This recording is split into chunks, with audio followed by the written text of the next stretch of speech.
Bonjour à tous et bienvenue pour un nouveau débat de la REP. Un débat de la REP consacré ce vendredi à la chasse avec nos deux invités.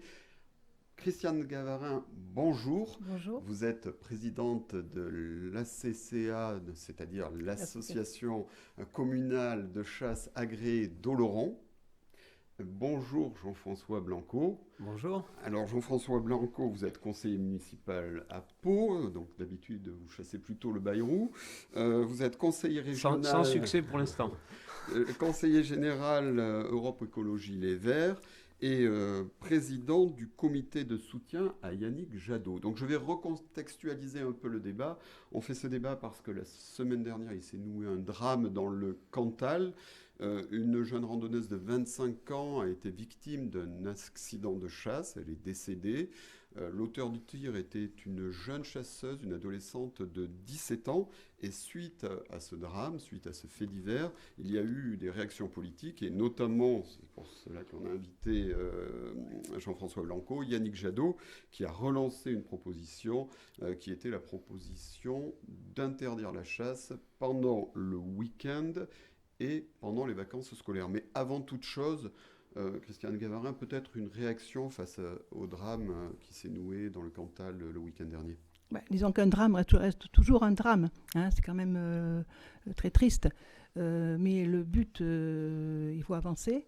Et il faut essayer d'aller au-delà et de toujours s'améliorer au niveau des règles de sécurité. Et puis après, le risque zéro n'existe pas. Vous n'avez aucune activité où il y a un risque zéro. D'accord. Jean-François, une réaction par...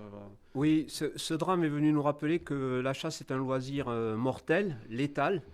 Il faut en tenir compte, mais nous allons en débattre. Mais ce que je voudrais dire tout d'abord, c'est que j'adresse mes pensées à la famille de la victime, mais je pense aussi à la jeune adolescente de 17 ans qui a tiré ce coup mortel, parce que je sais qu'elle va porter... durant toute son existence cette tragédie. C'est donc un véritable drame. Alors ce drame est revenu dans le débat. Il y a eu une proposition de Yannick Jadot, qui a été un des premiers à rebondir sur le drame, et vous êtes le président de son comité de soutien en Béarn, qui propose donc d'interdire la chasse le week-end et les jours fériés. Est-ce que c'est vraiment applicable, cette mesure ? Je pense que Yannick Jadot a déjà le mérite, comme homme politique, de poser ce problème et de proposer une solution qui ne soit pas manichéenne, c'est-à-dire une solution de partage, quelque part, de la nature. Il ne s'agit pas d'interdire la chasse, mais de faire que cette pratique dangereuse soit régulée et qu'elle soit respectueuse des autres activités dans la nature, la randonnée, la promenade, que nous connaissons bien dans notre région. Christiane Gavarin, Yannick Jadot, il faut le dire, n'a pas été le seul à rebondir et à faire ce type de proposition. Oui. Comment les chasseurs réagissent Alors déjà, dans un premier temps, je pense qu'il y a une très grande méconnaissance de la chasse. La chasse, ce n'est pas un sport ni un loisir. C'est un droit qu'on a obtenu à la Révolution. C'était la chasse par rapport au seigneur, la chasse des gueux. Donc voilà, donc c'est quand même... Depuis ce temps-là, donc c'est une manière de vivre, ce n'est pas un sport comme on va taper dans un ballon. Pourtant, certains considèrent que c'est le deuxième sport de France. Oui, mais ça, vous avez 1 million, plus d'1,1 million de licenciés. Et oui, mais vous verrez que dans la majorité des chasseurs, pour eux, ils ne pratiquent pas un sport là. Vous voyez, c'est une manière de vivre, un fonctionnement. D'autre part, une chose qui me gêne dans les propositions de Yannick Jadot, c'est quand il dit qu'il faut interdire, par exemple, la chasse le week-end et les jours de vacances. Donc ça veut dire que les autres jours, les chasseurs pourront chasser, mais à ce moment-là, les randonneurs seront interdits de promenade. Qu'est-ce que vous répondez à Non, ce que je réponds, c'est que cette proposition, je pense qu'elle est raisonnable, elle est mesurée, c'est-à-dire qu'il faut protéger les autres utilisateurs de la nature de la chasse, et il faut que les chasseurs entendent qu'ils pratiquent un sport ou un loisir, j'entends les distinctions, qui est dangereux, parce que porter une arme, faire de la mort par l'arme une activité, eh bien cela crée des risques, et ça crée des risques pour pour les autres usagers. Donc, il faut protéger les autres usagers de la nature. Oui, sur l'argument que défend Christiane Gaverin de dire mais qu'est-ce qu'on fait donc les autres jours de la semaine, qu'est-ce qui se passe Eh bien, les autres jours de la semaine, la proposition, elle est réaliste. C'est-à-dire que nous savons bien que les randonneurs, les promeneurs concentrent leur activité sur les vacances scolaires avec les enfants et sur les fins de semaine en famille. C'est pour cela que cette proposition est faite. Ensuite, il ne s'agit pas d'interdire l'accès à la nature aux personnes qui ne chassent pas pendant le reste de la semaine, mais d'établir finalement une sorte de coexistence raisonnable. Mais vous n'allez pas enlever, je pense, les risques. Moi, j'ai une autre façon de voir les choses. C'est-à-dire que, bon, toujours interdire d'un côté, interdire de l'autre, bon, c'est bien beau, mais ça les met l'un contre l'autre. Bon, donc ça, c'est pas bon. À partir de là, je pense qu'il faut il peut y avoir une entente, de toute façon, avec le respect de l'un et de l'autre. C'est-à-dire que déjà, au niveau de la chasse, bon, nous, au niveau sécurité, je vous assure, on y est en plein dedans. Hein. Déjà, il y a, dans la réglementation, déjà, vous avez un permis de chasse qui est un examen. Ce n'est pas un permis que vous achetez, c'est un examen. D'accord ? Donc, il y en a qui sont reçus, il y en a qui ne sont pas reçus. Il y a un maniement d'armes. Et après, vous avez des formations, les fédérations sur toute la France font des formations de sécurité régulières. Parce que c'est souvent dans les battues grand gibier, que ce soit le chevreuil, le cerf ou le sanglier. Cependant, il y a quand même encore des accidents. Parce que c'est des chasses en battues, des chasses en groupe. Ouais. Oui, bon, mais c'est un animal l'année dernière, d'après les chiffres de l'Office français de la biodiversité, il y a encore eu, alors certes ça baisse, il y a encore eu 9 accidents mortels. Oui. Alors ce chiffre-là baisse, mais un chiffre qui monte, c'est le nombre d'incidents de chasse. Bon, laissez-moi terminer au niveau des règles de sécurité, parce que je vous assure qu'on a ce qu'il faut. Donc, je vous disais, on a des formations de la sécurité. Lors de battues, vous avez, sous la direction donc, du chef de battue, vous avez ce qu'on appelle un rond, donc une sorte de briefing, si vous voulez, de la chasse, c'est-à-dire avec le rappel des règles de sécurité, les postes à donner, les directions où il faut tirer. Voilà. Donc déjà avec ça. Et je vous assure que les règles de sécurité, on nous les rabâche en permanence. Là où il y a un bas qui blesse, si vous voulez, on met des panneaux. Les panneaux battus en cours. OK. Pour beaucoup de personnes, battus en cours, ça ne signifie absolument rien. D'accord ? Moi, depuis longtemps, je pensais qu'il fallait mettre au moins qu'il y avait un certain danger à rentrer dans une enceinte de battu, ce qui paraîtrait assez logique. Donc, oui. Allez-y. Voilà. Donc déjà ça, si déjà, parce que bon, je prends toujours cet exemple, quand vous roulez sur une route que vous voyez chute de pierre, ben, vous y allez quand même. Mais si vous voyez tir de mine, vous ralentissez ou vous faites demi-tour. Voilà, la différence, elle est là. Donc si les panneaux que nous mettons, parce qu'on en met des panneaux, hein, moi j'en vois, on en met entre 10 et 15 de panneaux, hein, ben, tous les sentiers, tous les chemins, toutes les routes sont balisées. Si les panneaux étaient peut-être plus explicites par rapport justement au danger encouru, parce qu'il ne faut pas se voiler la face, il y a quand même un danger, aussi bien pour nous que les autres. Nous, il y a une autre règle de sécurité, c'est la règle des 30 degrés par rapport à nos voisins chasseurs, voyez. Oui. Bon, voyez. Donc, si tu voulais, là-dessus, on a quand même fait un maximum d'efforts au niveau de la sécurité. Par contre, le fait que je pense que les panneaux de signalisation ne sont pas assez explicites, ça incite les gens à rentrer dans une enceinte de chasse, ne pas se rendre compte du danger. Vous partagez ce sentiment ? Non, ce que je constate, c'est qu'en réalité, la chasse, parce que c'est une activité dangereuse, létale, elle a tendance à entraîner la confiscation de la nature, du contact avec la nature. Et c'est bien le problème. Et c'est là qu'il faut trouver une solution. Ce que je sais aussi, c'est que cette activité est vraiment dangereuse. Et d'ailleurs, elle est d'abord dangereuse pour les chasseurs, parce que les premières victimes des accidents de chasse sont les chasseurs. Mais il y a eu plus de 420 personnes tuées depuis 2000 dans des accidents de chasse. Je réponds sur la question des mesures de sécurité. Le problème des mesures de sécurité, c'est qu'elles peuvent être finalement préconisées, mais il n'y a pas de contrôle, il n'y a pas de système de contrôle. Donc une mesure de sécurité sans contrôle, eh bien, c'est une mesure qui est inefficace. Bah, écoutez, c'est très hiérarchisé. Hein, vous avez un président, qui délègue sa responsabilité à des chefs de battue. Le chef de battue est responsable donc du mauvais plaçage ou des problèmes qu'il peut y avoir au niveau de son groupe. Donc, on s'aperçoit quand même dans les chiffres, puisque Jean-François Blanco rappelait ces chiffres, la principale cause d'accident, c'est quand même le non-respect des règles. On s'aperçoit que le nombre d'accidents mortels a baissé, mais il y a quand même eu 7 accidents mortels l'année dernière. Ça a baissé aussi parce qu'il y a eu le confinement. 11 de l'année précédente, c'est quand même des morts en trop. Des morts en trop, moi je peux vous en parler pour les voitures, le ski, la montagne, qui fait des morts chaque année. Voilà. Ouais. Mais ce qui est très gênant, c'est que justement, quand je vous écoute, et sans vouloir être offensant, mais il n'est pas possible d'intégrer cette idée que la mort soit un sujet auquel il faut se résigner. Les chasseurs, les chasseuses doivent admettre que leur activité est dangereuse et se soumettre à des règles de sécurité. Déjà, il y a une initiative très intéressante de la commune de Lermes en Haute-Garonne. Le maire a pris un arrêté d'interdiction de la chasse à proximité des habitations, a pris un arrêté d'interdiction de la chasse par balle.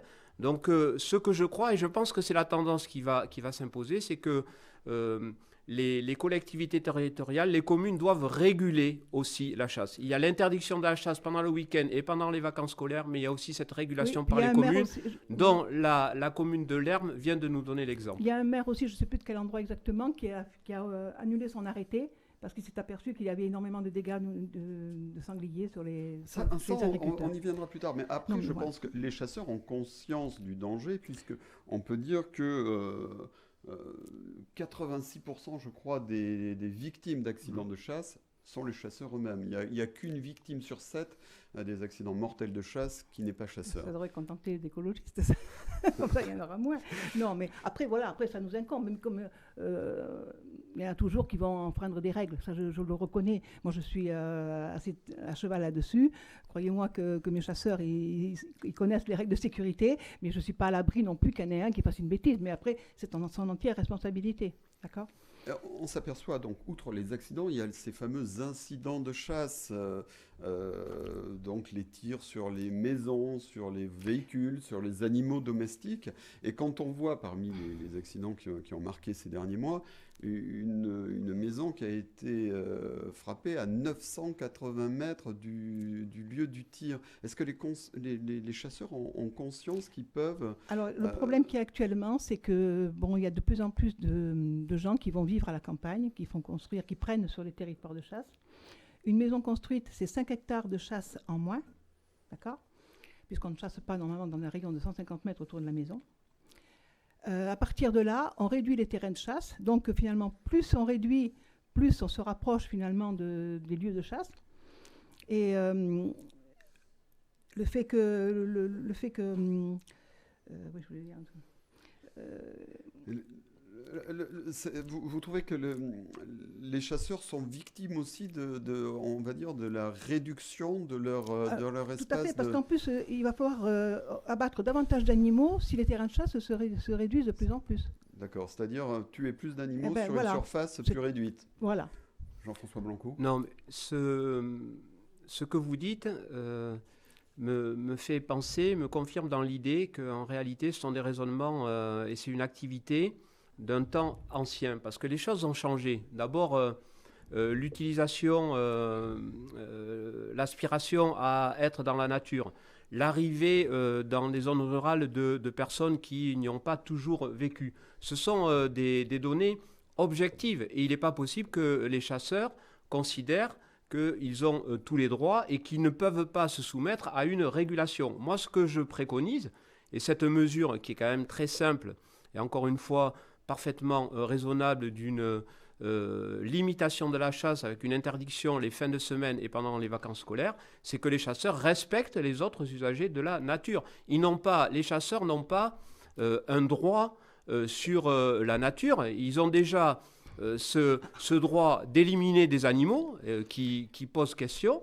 Et il ne faut pas qu'ils exagèrent en prétendant confisquer la nature. C'est bien le sujet. Il faut que les chasseurs acceptent Vous avez appelé au dialogue. Moi, je suis pour le dialogue, mais il faut que les chasseurs acceptent de faire des efforts et de restreindre leur temps de chasse. Donc, moi, je vous rappelle une chose aussi, c'est que le droit d'être dans les bois et de chasser, déjà, c'est soumis à une autorisation des propriétaires, parce que tous les territoires de la nature sont en un propriétaire. Que soit ce sont des terrains communaux, soit ce sont des terrains privés.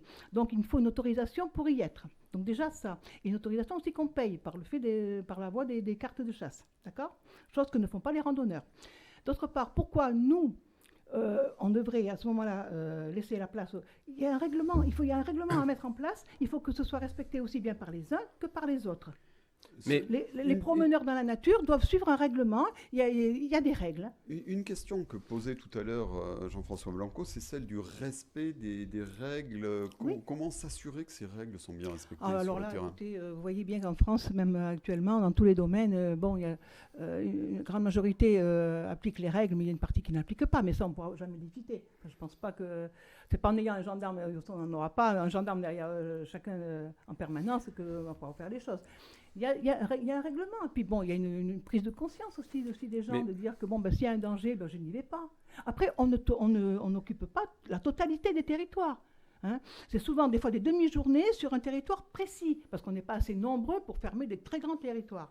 Donc, quand on est dans un endroit, il suffit de dire à ce moment-là, mais écoutez, vous faites ça, on va ailleurs. Vous voyez, attendez, je termine.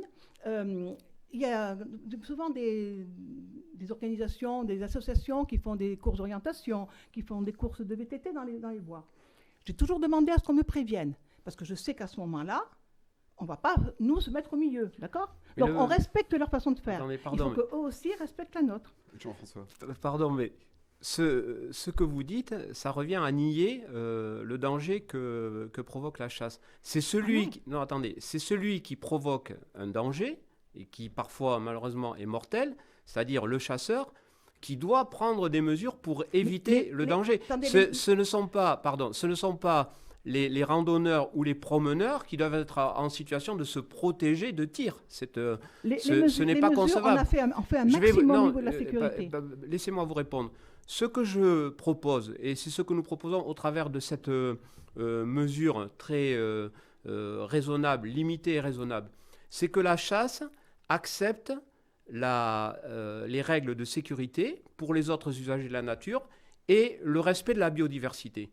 Donc il ne s'agit pas de demander, certains demandent l'abolition de la chasse. Moi, je ne fais pas partie de ceux qui demandent l'abolition de la chasse, je demande une régulation avec le respect des règles de sécurité et le respect de la biodiversité. Et sur ce dernier sujet, nous pouvons aussi avoir une discussion, puisque nous avons le sujet de l'ours, qui est très important en Béarn, dans les Pyrénées, et il est notamment indispensable que les chasseurs se dispensent d'actions de chasse, de battues, quand la présence de l'ours est signalée. C'est un exemple, mais qui est très important. Je vous assure qu'actuellement, les zones à ours sont signalées. Quand ils ont des colliers, on sait où ils sont. Oui, mais encore faut-il que le signalement soit respecté. On en revient à la question du contrôle. On en revient à la question du contrôle. Et si les chasseurs sont dans l'état d'esprit qu'ils n'ont pas à être contrôlés, qu'ils sont propriétaires exclusifs des terres sur lesquelles ils chassent, cela pose un problème. Nous avons des gardes particuliers dans les sociétés de chasse ou les SCCA. Nous avons l'OFB qui est là aussi.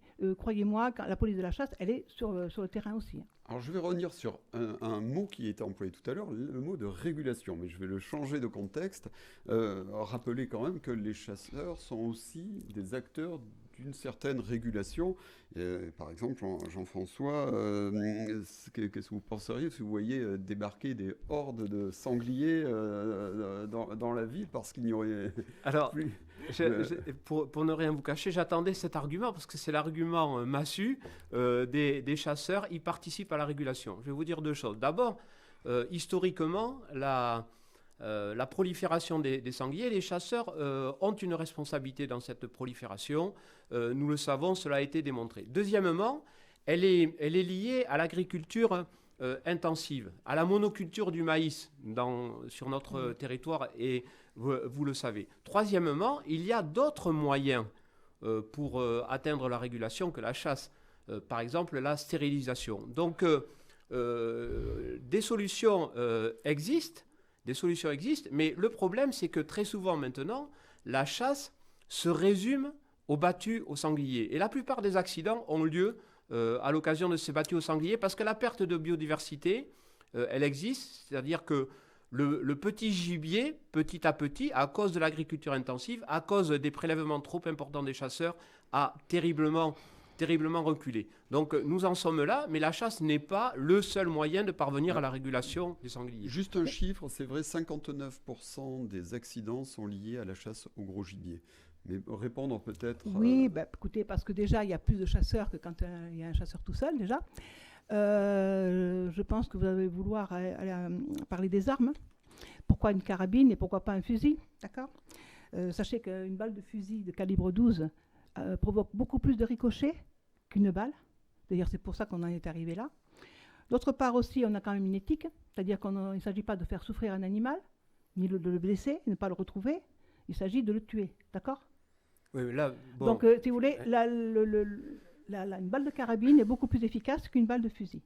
C'est pour ça d'ailleurs... Donc vous tuez proprement, c'est ce que vous êtes en train de me dans dire. La mesure C'est le problème. C'est que d'avoir cette conception morbide de tuer, mais proprement. Moi, je pense que c'est une activité dangereuse et il faut vraiment la réguler et qu'elle laisse les autres activités de loisirs ou sportives se développer dans Parce que vous croyez que la stérilisation des bêtes comme ça pourrait d'abord, d'une part, je ne sais pas comment vous feriez, et d'autre part, ça veut dire quoi ? Ça veut dire qu'on veut éradiquer une race de... Non, pas du tout. On veut la maîtriser, mais ce n'est pas la seule solution. C'est lié, je vous l'ai dit, à la monoculture du maïs. Vous le savez très bien. Vous savez très bien que les sangliers sont extrêmement friands de maïs et que plus il y a de maïs, plus il y a de sangliers. Moi, je suis pour la diversification des cultures et je suis pour la biodiversité. Là-dessus, je suis tout à fait d'accord avec vous. Voilà, vous voyez.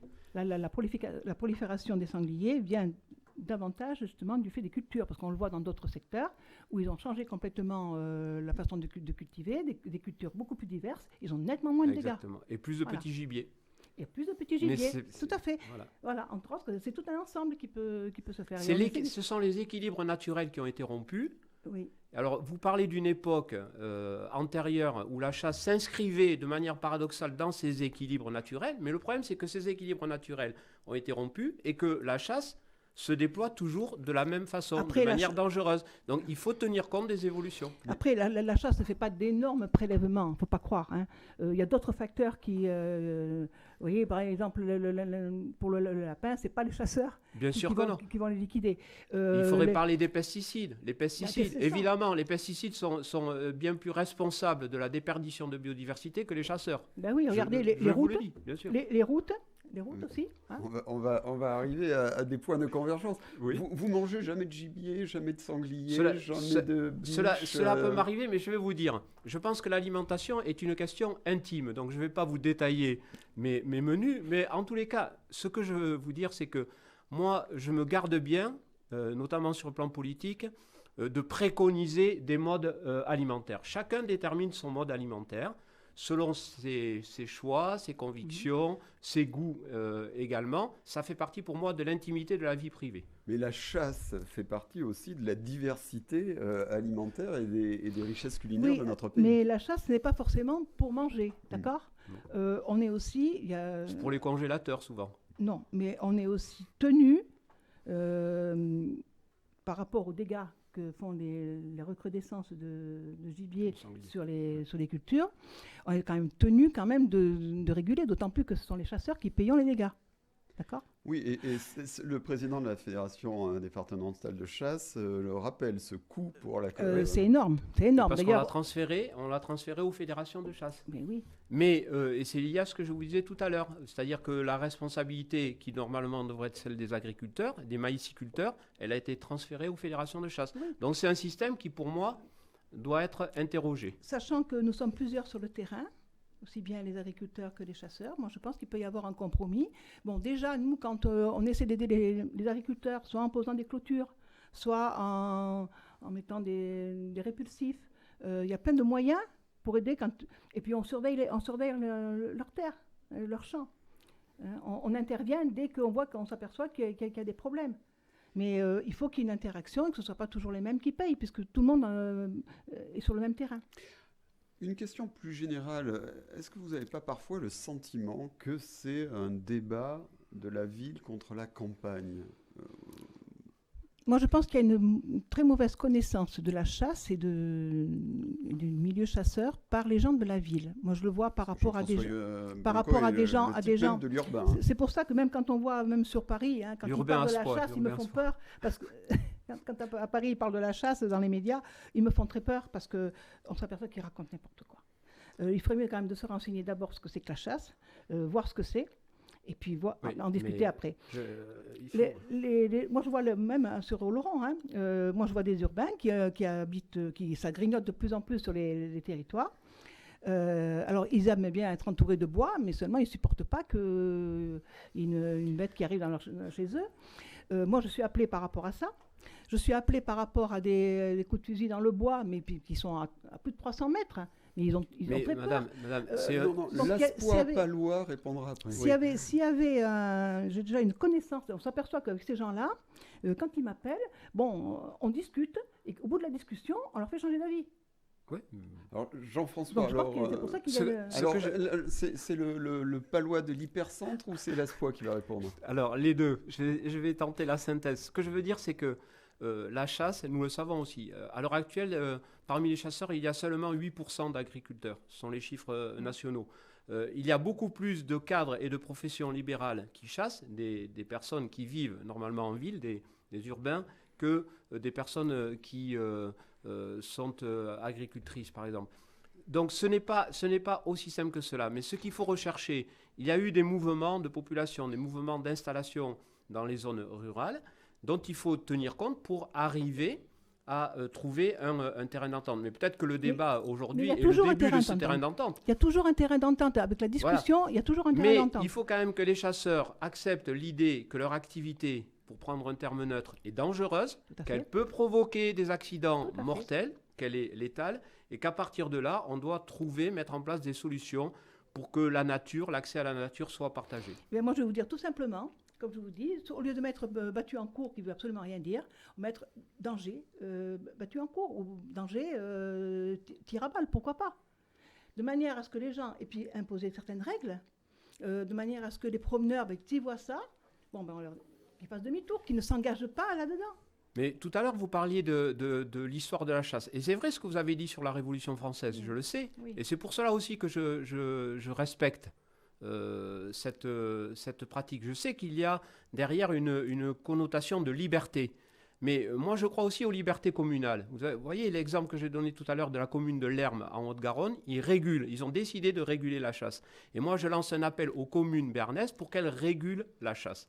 Et qu'on parvienne à des solutions qui permettent la compatibilité entre ces activités, la randonnée, la promenade et la chasse. Un dernier mot pour conclure. On ne va pas continuer à payer les dégâts sur la commune si le maire interdit la chasse, ça c'est clair. Bien sûr. Merci beaucoup à tous les deux pour ce débat animé qui quand même ouvre une discussion que vous allez pouvoir continuer. Merci beaucoup Christiane Gallarin, merci beaucoup Jean-François Blanco. À très vite pour un nouveau débat de la REP. Bonne journée.